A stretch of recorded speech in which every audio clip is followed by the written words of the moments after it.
All right, delighted to have my next guest with me as well, Senator Roger Marshall. Normally I'm talking to him remote, so when you see the senator in person, you realize, oh my God, he has a lower torso as well. Anyway, Roger Marshall is here, the Kansas Republican senator, sits on the Energy Committee, Senate's Small Business Committee, lots of committees, has visited the region, so he knows of what he speaks.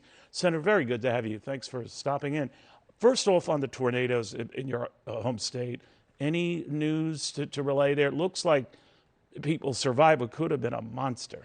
Yeah, Neil, you're very gracious to bring this up. Andover, a little community, maybe 15 minutes from where I grew up, 1,000 homes destroyed by an F3 tornado. But the amazing thing is no one died, maybe 5 or 6 injured. I think it's a great time to shout out to our National Weather Service folks, which is funded with your tax dollars. They do an incredible job. The technology has improved, the local weather stations, the local radio, and the local emergency preparedness people. My dad was one of those people once at a time who would determine when to blow the tornado sirens.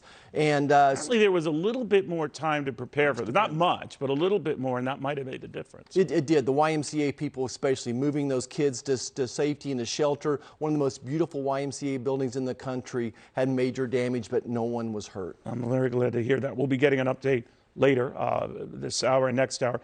Senator, if I could go back to what the general was raising about Ukraine. You visited the region. You have a good idea what's going on there. The Ukrainians keep coming and saying, for all the pounding and damage the Russian soldiers are, putting on Ukraine, they're not really gaining anything from that. You'd expect them to say that, of course, but what did you see here when you were there?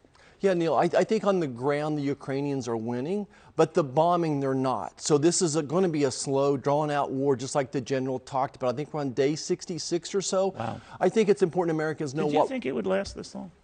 I'm not an expert on it, Neil. I don't claim to be. I was afraid it would. That would be traditionally, my short history, looking back to Afghanistan, the Russians there. No one walked in and really won this thing shortly. I think it's a testimony to the Afghanistan people, though.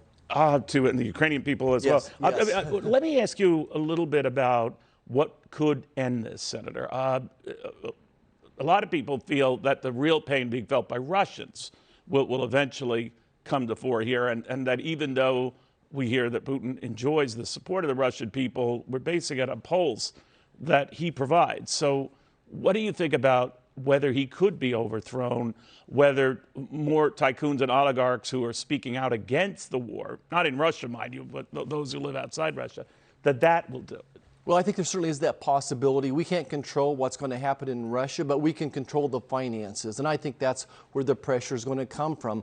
Only a fraction of the sanctions drawn up by this administration have been implemented. Less than 50% of the business done at the central banks in Russia are being hurt right now by this. They're still allowed to do energy. That's the major income. Again, you pointed out that the price of natural gas is doubled, quadrupled in some places as well. So that's helping Putin. We need to double down and we need to implement the sanctions, and that's what's going to bring power and bring pressure to the Putin regime. I know this is going to sound very cold-hearted, but looking at the new monies we're committing, or the administration wants to commit to Ukraine, I think it's $33 billion. I assume he's not going to have difficulty getting that approved in Congress, but that will bring close to $40 billion when all is said and done, what we've committed to Ukraine, and apparently even beyond the war. That's a lot of money. Yeah, I think the price tag is a little bit too high right now. Again, Americans need to know what we know. I'm sorry, sir. How much of that is for military aid? I think about 20 of the 30 is for military, is what we're being told, but we'll want to read the details of it. So what we're concerned about is what we've already done. We've already done more than anybody else has done. Everyone else put together, we've done more. We've done some $13 billion. We have 100,000 American troops right now on the front line just outside of the Ukraine as well. About 40,000 European Union, NATO types of troops. So we need the European Union to be leading this as well. We don't want this to be Russia versus America. We need to do whatever is necessary. But I do think that we need to pay attention to our bottom line, how much more money. Well, we're absorbing 90% of the costs. Yes. Now, we are the richest nation. I get that. But is there a limit to how much we can keep pushing?